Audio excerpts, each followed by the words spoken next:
got a picture, Apollo 8. Roger, we've got the Roger, we've got the TV, but... Huh?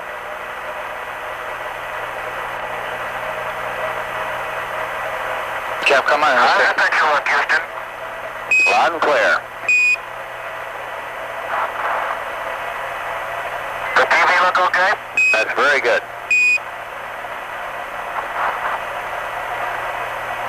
Welcome from the moon, Houston. Thank you. Where do you figure the Earth is?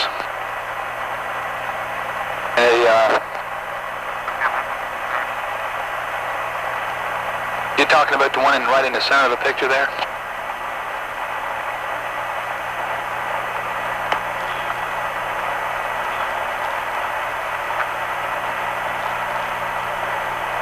Houston, you're seeing a view of the Earth taken over the lunar horizon. We're going to follow the track until the terminator, where we will turn the spacecraft and give you a view of the long shadowed terrain at the terminator, which should come in quite well in the TV. Roger. We don't know whether you can see it from the TV screen, but the moon is nothing but a milky white, completely void. We're changing the cameras to the other window now.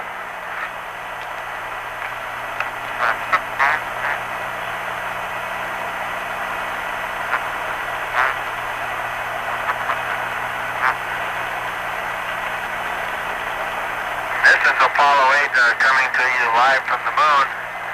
We've had to switch the TV camera now. We showed you first a view of Earth as we've been watching it for the past 16 hours.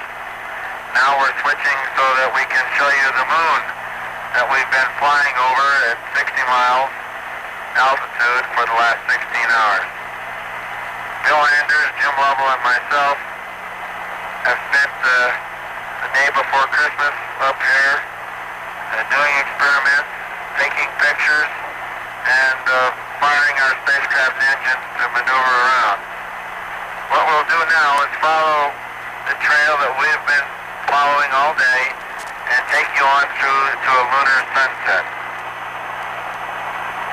The moon is a different thing to each one of us. I think that each one carries his own impressions of what he's seen today. I know my own impression is that it's a vast, lonely, forbidding type existence or expanse of nothing. It looks rather like clouds and clouds of pumice stone. And it certainly would not appear to be a very inviting place to live or work. We have FM downlink. Jim, what have you thought most about? She's changing the lens. My thoughts were very similar. The vast loneliness up here on the moon is awe-inspiring, and it makes you realize just what you have back there on Earth.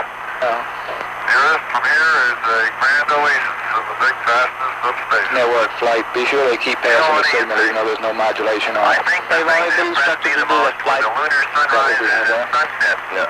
So what you have right now is a test pattern. So we have to keep a sync in the machine to keep it from freewheeling out there. And the long shadows really bring out the relief that is here and hard to see in this very bright surface that we're going over right now. You describe it. That's not color, Bill. Describe some of the physical features of what you're showing. Capcom flight. Tell them, ask them if they have, they think they're transmitting a picture that we don't have any modulation down here. Apollo 8, Houston, we're not receiving a picture now, over. Flight network. Go. Goldstone reports to have FM downlink and sync, but no modulation. Now, coming on to appears the camera might not be on. A small mare region covered with Capcom flight, you copy a that? dark level material. That they've got modulation, but they sync, but they don't have any signal. I mean, they've got the FM downlink, but they don't have any modulation on that. Tell them that we're not getting any modulation down here, but we are getting a downlink. These mountains are the Pyrenees. Apollo 8, we are not receiving modulation on the signal. We have to have sync. Are you reading us, Apollo, Houston? Apollo 8, we're reading you loud and clear, but no picture. We have no modulation. Roger, we understand. Take a look now. How about now, Apollo? Loud and clear.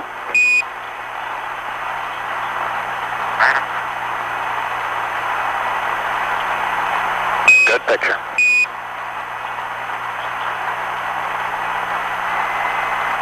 What you're seeing as we cross by sea are the craters Kastner and Gilbert.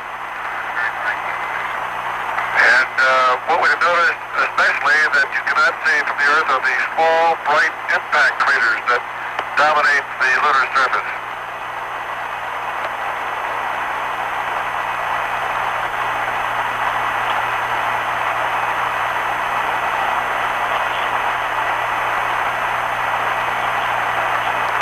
Flight network, as soon as that picture settles down good, they'll tweak a little at the site, help it some.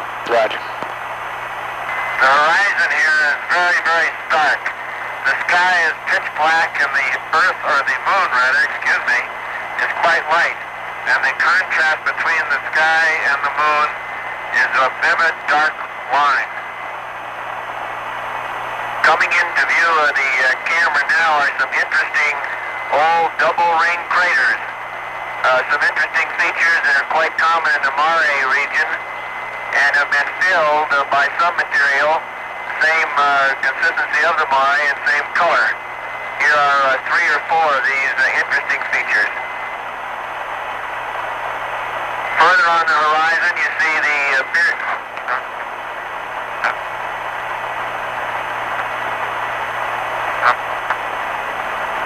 mountains coming up now are heavily impacted with numerous craters whose central peaks you can see in many of the larger ones. Actually, I think the best way to describe this area is a vastness of black and white. Absolutely no color.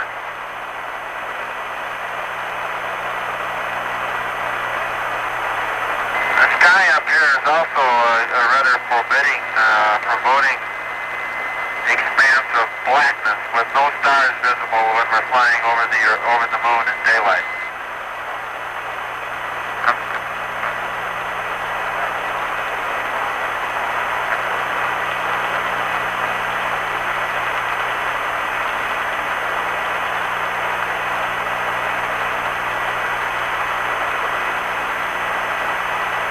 You can see by the numerous craters that this planet has been bombarded through the eons with numerous small asteroids and meteoroids pockmarking the surface every square inch. And one of the amazing features of the surface is the roundness of most of the craters.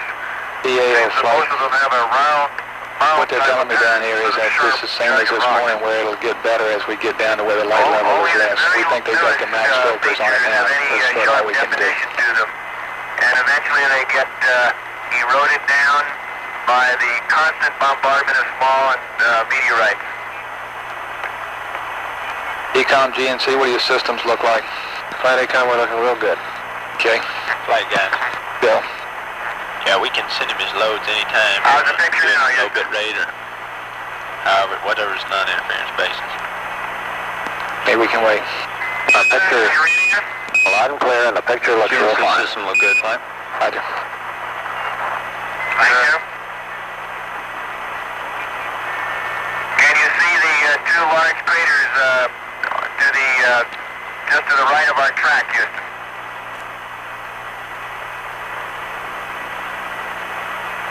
Affirmative.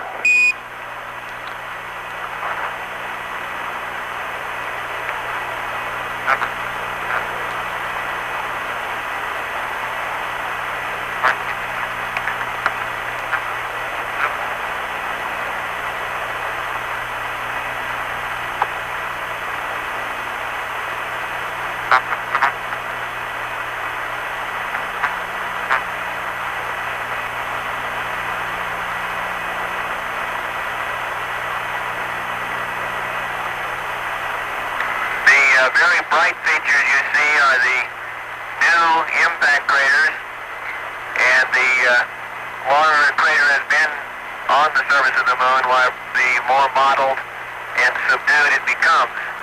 Some of the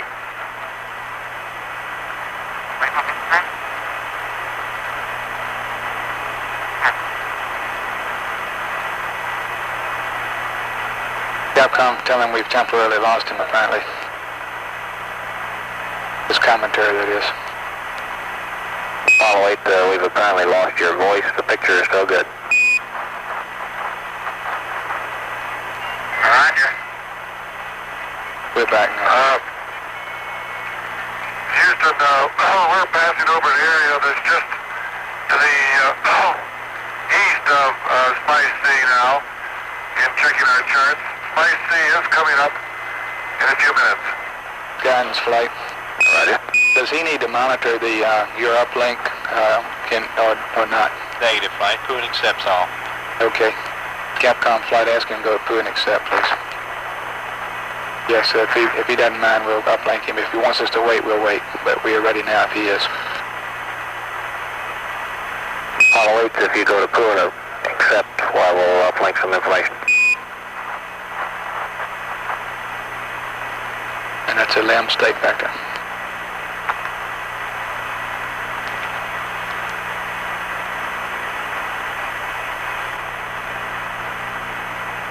Right.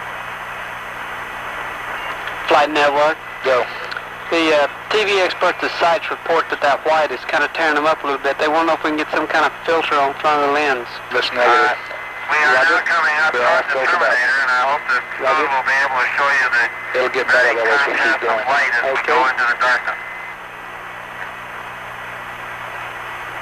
Houston, we're in Poo, and you have the computer. Thank you.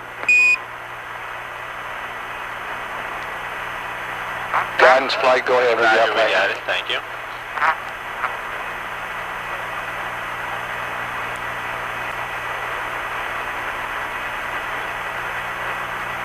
We're now approaching a series of small impact craters.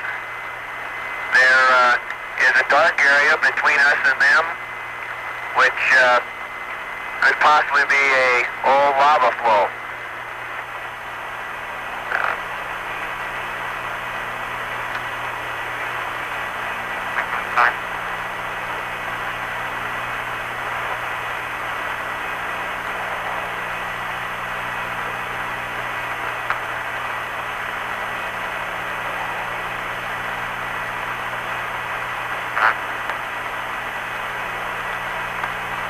You can see the large mountains on the horizon now, ahead of the spacecraft to the north of our track.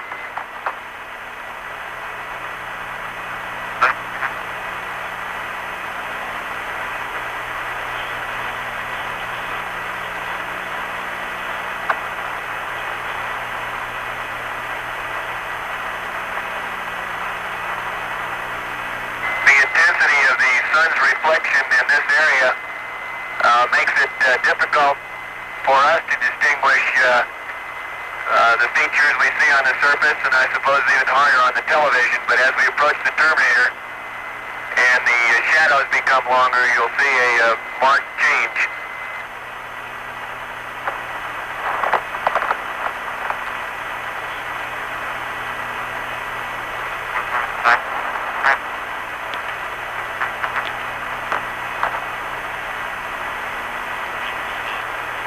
There's a very dark crater in the filling material of this valley in front of us now. It's rather unusual in that it's sharply defined, yet it's dark all over its interior walls, whereas most new-looking craters are a very bright interior.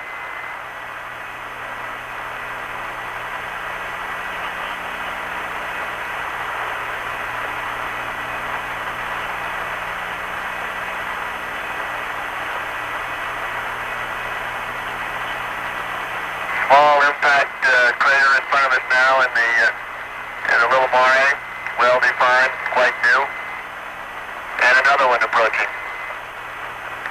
The spacecraft is facing north from our track. We're going sideways to our left.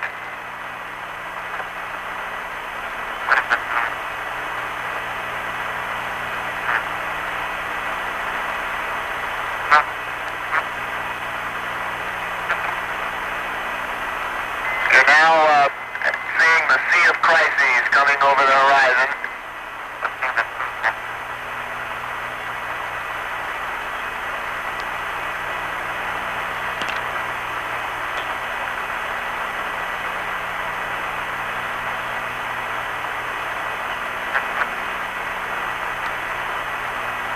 Guidance flight, how your uplinks going? We're done, flight. Just coming to you. We believe the Computer crater, is- the large dark crater between the spacecraft and the Sea of Crises is Condorcet crater. Sea of Crises is amazingly smooth as far as the horizon, past this rather rough mountainous region in front of the spacecraft.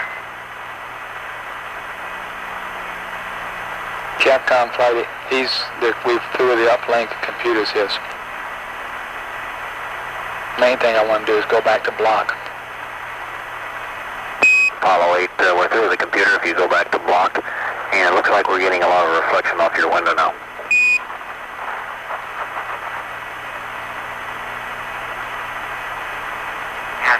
Econ flight, are you setting up for your jump? Switch windows.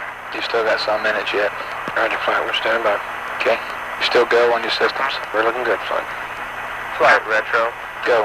Hey, on this thing about the slipping TIG, ignition time. How's that look now, Cam? That's real fine. Passed him any words at all, but you haven't Not passed yet. him. What are you going to pass him? We're going to tell him that we don't want him to delay it past 20 seconds. That's affirmative. That's right. Very good. I thought that's what we agreed to say. Okay.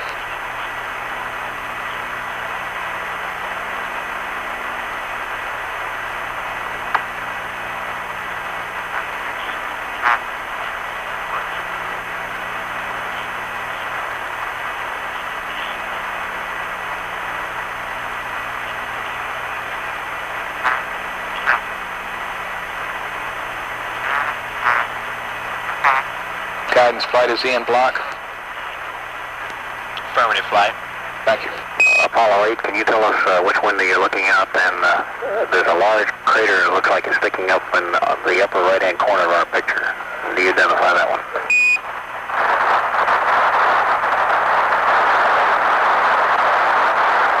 Roger, we're just about to lose the lock here. That's why we're slowing up a little bit. We see the Sea of Crises in front of us now, and we're looking at the left-hand rendezvous window.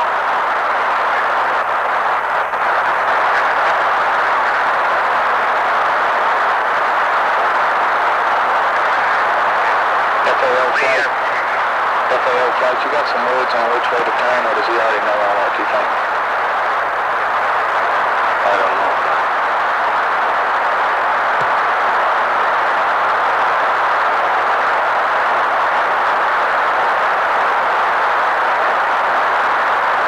Houston, how are you reading us now? Loud and clear. The crater you see on the horizon is the Sea of Crisis.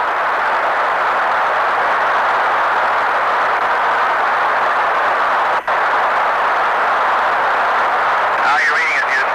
Loud and clear, Apollo 8, and we have a picture that's good. Roger, we're getting a lot of static. The Sea of Crises is in front of us on the horizon, and the dark crater Picard can be seen in the middle. We're now breaking the moon's sunrise, or the spacecraft sunset. This is an area that the sun has just recently come up on the moon.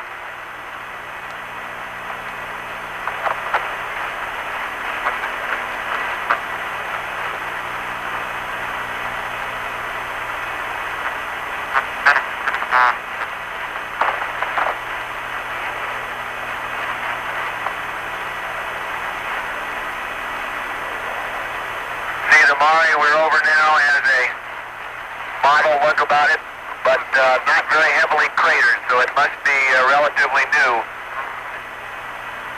This is the Sea of Fertility, and we're coming up on a large crater, the Delta Rim variety.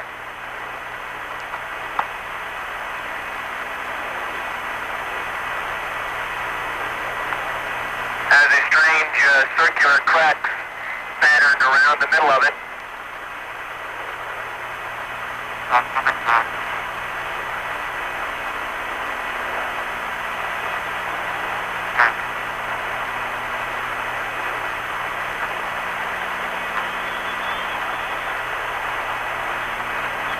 Crater that you're seeing now is about 30 or 40 miles across.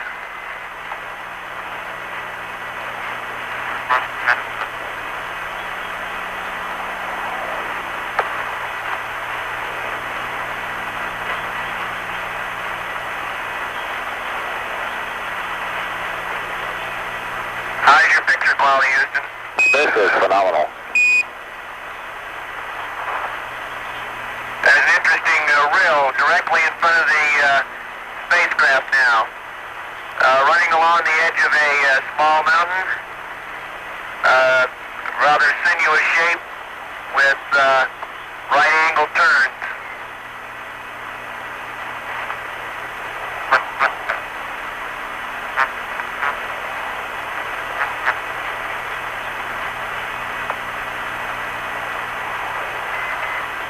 This area just to the west of the Sea of Crisis is called the Martian Sleep. And to the west of that is the Sea of Tranquility. Can you see the fracture patterns going across the Mare in front of us now, Houston? Stand flight. That doesn't quite stand up. Hey, man, believe that. Right, there's a series of cracks or faults across the middle of the Mare. They drop down in about 3 steps to the south. The parallel fault pattern to the north has a drop down in the center.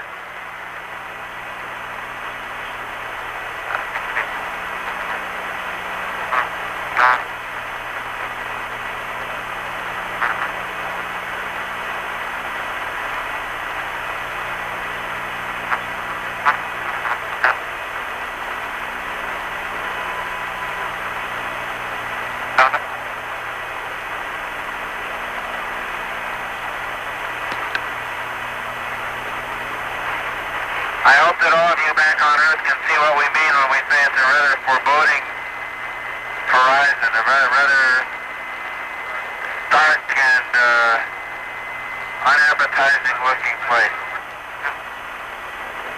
We're now going over, approaching one of our future landing sites, selected in this smooth region to call the Sea of Tranquility.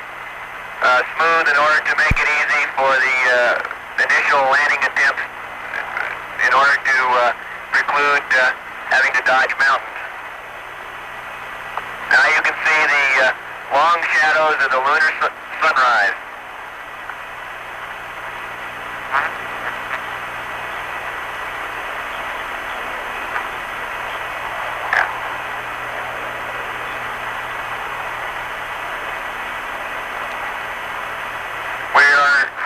Now approaching lunar sunrise, and for all the people back on Earth, the crew of Apollo 8 has a message that we would like to send to you.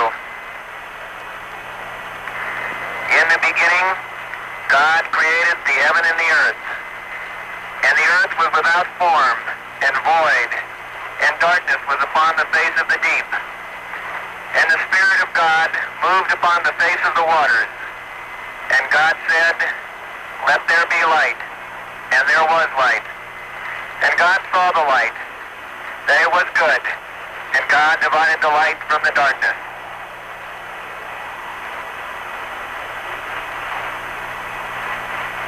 And God called the light day, and the darkness he called night, and the evening and the morning were the first day. And God said, "Let there be a firmament in the midst of the waters, and let it divide the waters from the waters." And God made the firmament, and divided the waters which were under the firmament from the waters which were above the firmament. And it was so. And God called the firmament heaven, and the evening and the morning were the second day.